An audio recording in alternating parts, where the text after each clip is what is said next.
Franklin Delano Roosevelt was a New York aristocrat or a transformative political figure who became the longest-serving president in American history and guided the nation through its greatest domestic and international crises. Franklin Delano Roosevelt, Democratic politician, statesman and reformer, was born in Hyde Park, New York on January 30, 1882. He came from a wealthy and privileged family. He had a commanding presence with his infectious optimism and brilliant political instincts. Roosevelt's early years were marked by privilege and confidence. He attended Groton School, an elite preparatory academy, where he received the education befitting his social class. His time there shaped his understanding of duty and public service, though his later career would test those principles in ways he could never have imagined. After graduating from Groton, Roosevelt attended Harvard University, where he was an average student more interested in social activities than academics. He graduated in 1903 and briefly attended Columbia Law School, though he never completed his degree. He passed the bar examination in 1907 and began practicing law at a prestigious New York firm. During this time, Roosevelt was already developing his interest in politics and public affairs. He joined the Democratic Party, despite his family's Republican leanings, and became active in reform politics. His natural talent for political maneuvering quickly set him apart from other young lawyers and politicians. In 1905, Roosevelt married Anna Elena Roosevelt, his fifth cousin once removed, whom he had known since childhood. Elena was the niece of President Theodore Roosevelt, who gave the bride away at the wedding. Elena was an intelligent and socially conscious woman who would develop into a formidable political figure in her own right. She became his partner in complex ways, though their marriage would face severe strains. Their relationship was a complicated partnership, marked by both collaboration and distance, and Elena's influence on Roosevelt's political evolution cannot be overstated.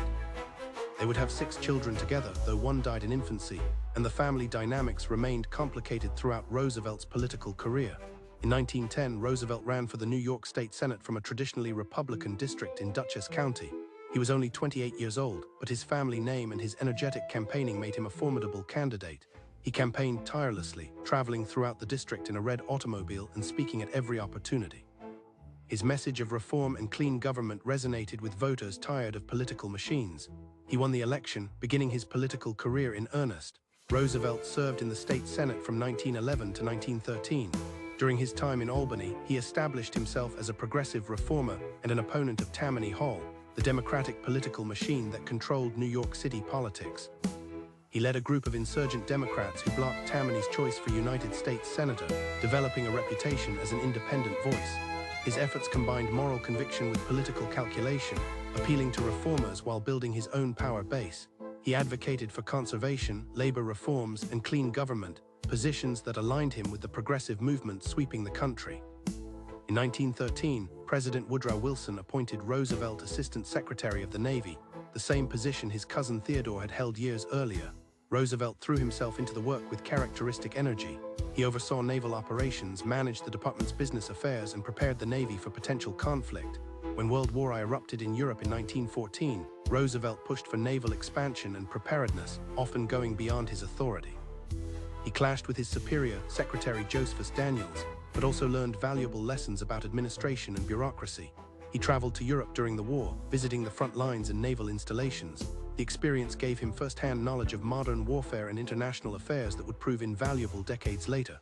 In 1920, the Democratic Party nominated Roosevelt for vice president on a ticket headed by Ohio Governor James Cox. At 38, Roosevelt was young, energetic, and carried a famous name.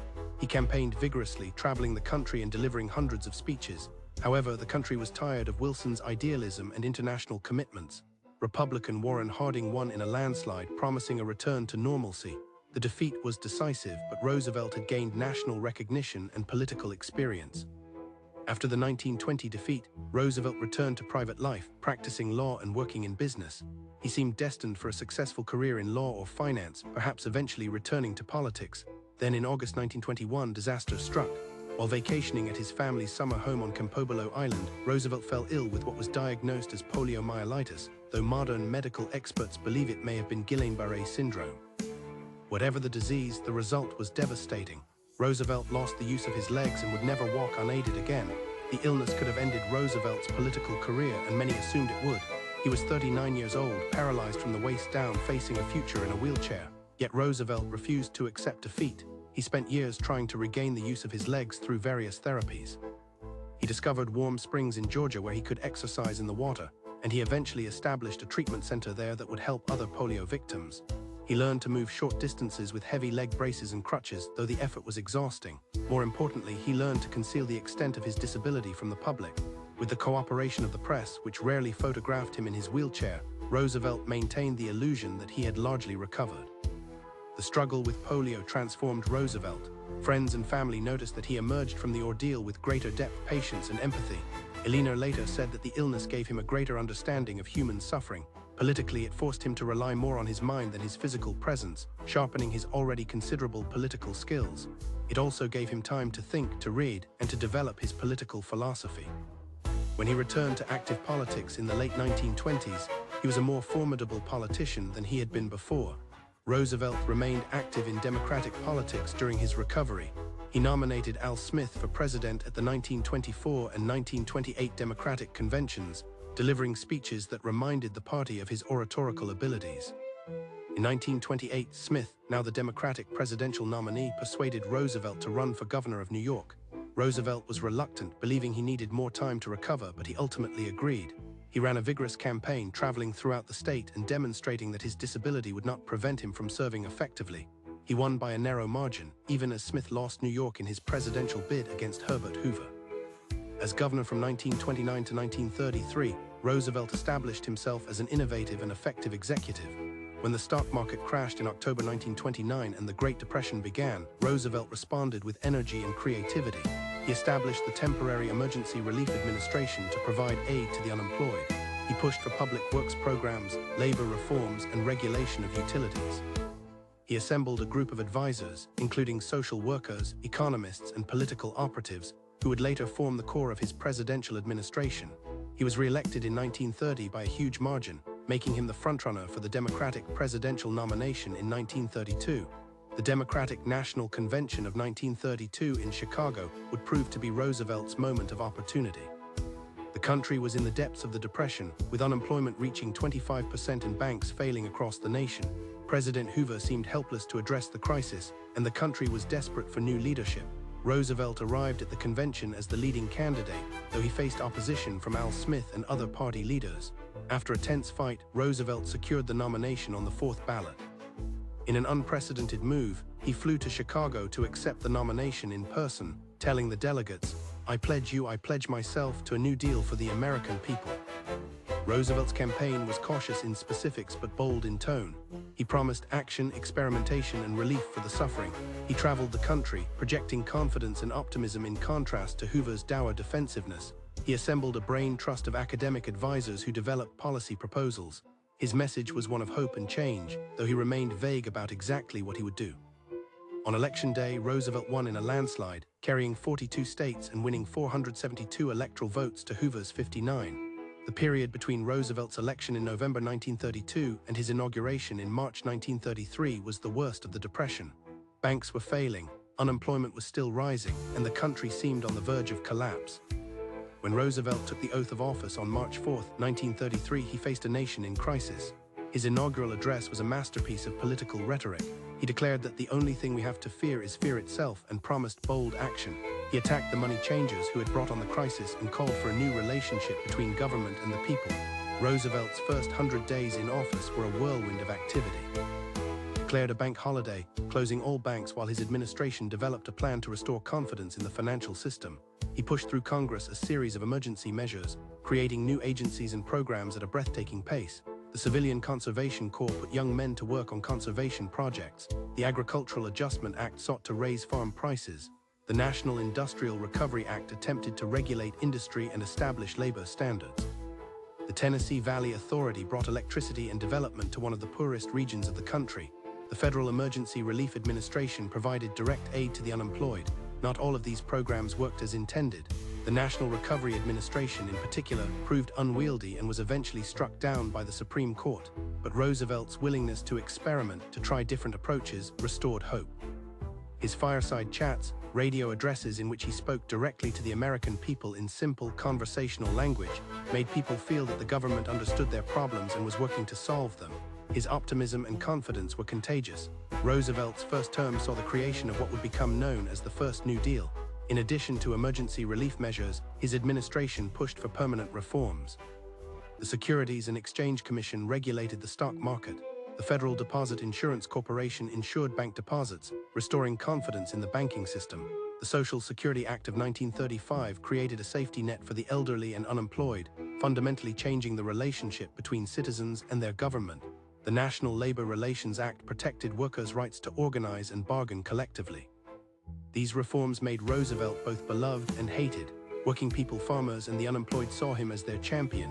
Business leaders, conservatives, and the wealthy saw him as a traitor to his class, a dangerous radical who was destroying American capitalism.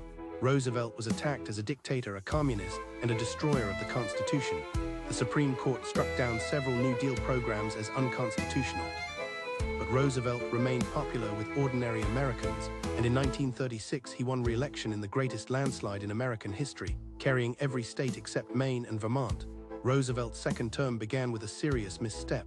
Frustrated by the Supreme Court's invalidation of New Deal legislation, he proposed a plan to add additional justices to the court, which would have allowed him to appoint a majority. The court-packing plan, as it was called, was widely seen as an attack on judicial independence. Even many of Roosevelt's supporters opposed it, and it was defeated in Congress. The fight damaged Roosevelt's reputation and emboldened his opponents. Moreover, in 1937, believing the Depression was ending, Roosevelt reduced government spending. The result was a sharp recession that wiped out much of the economic progress that had been made, yet Roosevelt's popularity endured. He pushed for additional reforms, including a minimum wage law and expanded public housing. He tried to purge conservative Democrats who opposed his programs, though this effort largely failed. By 1938, domestic reform was stalling, and Roosevelt's attention was increasingly drawn to international affairs. The rise of fascism in Europe and Japanese aggression in Asia alarmed Roosevelt. Hitler's Germany, Mussolini's Italy, and militarist Japan threatened world peace and democratic values. Roosevelt believed that the United States could not remain isolated from these threats, but American public opinion was strongly isolationist. The country wanted no part of another European war. Roosevelt had to move cautiously, gradually preparing the country for the possibility of war while respecting isolationist sentiment. When World War II erupted in Europe in September 1939, Roosevelt declared American neutrality, but he worked to aid Britain and France. He pushed through Congress measures allowing the sale of arms to the Allies and providing destroyers to Britain in exchange for naval bases. He instituted the first peacetime draft in American history. He portrayed American aid to the Allies as necessary for American security, arguing that the United States must be the arsenal of democracy. In 1940, Roosevelt made the unprecedented decision to run for a third term. No president had ever served more than 2 terms, and many saw Roosevelt's decision as a dangerous break with tradition. But Roosevelt argued that the international crisis required experienced leadership. The Democrats nominated him again, and he defeated Republican Wendell Willkie, though by a smaller margin than in 1936. The election confirmed that Americans trusted Roosevelt to navigate the growing international crisis. Throughout 1941, Roosevelt moved the United States closer to war. He met with British Prime Minister Winston Churchill and issued the Atlantic Charter outlining war aims and post-war goals. He extended Lend-Lease aid to the Soviet Union after Germany invaded. He froze Japanese assets and imposed an oil embargo on Japan. He ordered the Navy to escort convoys and shoot German submarines on sight. The United States was engaged in an undeclared naval war in the Atlantic. The breaking point came on December 7, 1941, when Japan attacked Pearl Harbor, destroying much of the Pacific Fleet and killing over 2,400 Americans. The next day, Roosevelt asked Congress for a declaration of war, calling December 7 a date which will live in infamy. Congress approved with only one dissenting vote. Germany and Italy declared war on the United States days later. America was now fully engaged in World War II. Roosevelt's leadership during the war was his greatest achievement. He worked closely with Churchill and Soviet leader Joseph Stalin to coordinate Allied strategy. He oversaw the massive mobilization of American industry and manpower. He made crucial strategic decisions, including the decision to prioritize victory in Europe before turning full attention to Japan.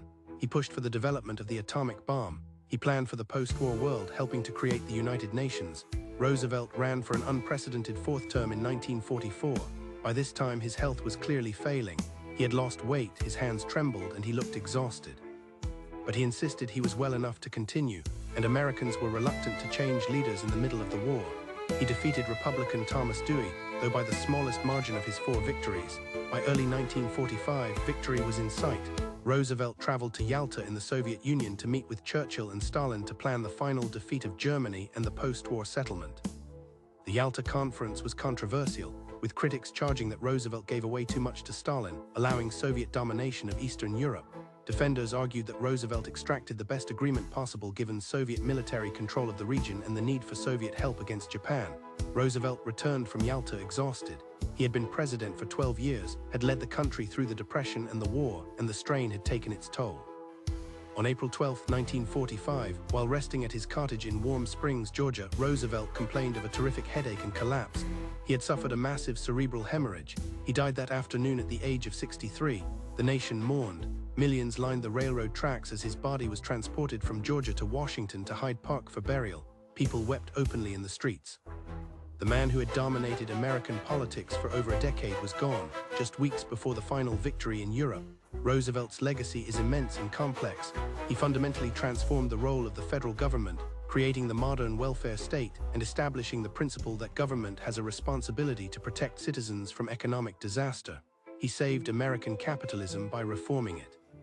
He led the nation through its greatest war and helped create the international order that would shape the post-war world. He was elected to 4 terms, a record that will never be broken as the Constitution now limits presidents to 2 terms. Yet Roosevelt's legacy also includes failures and controversies.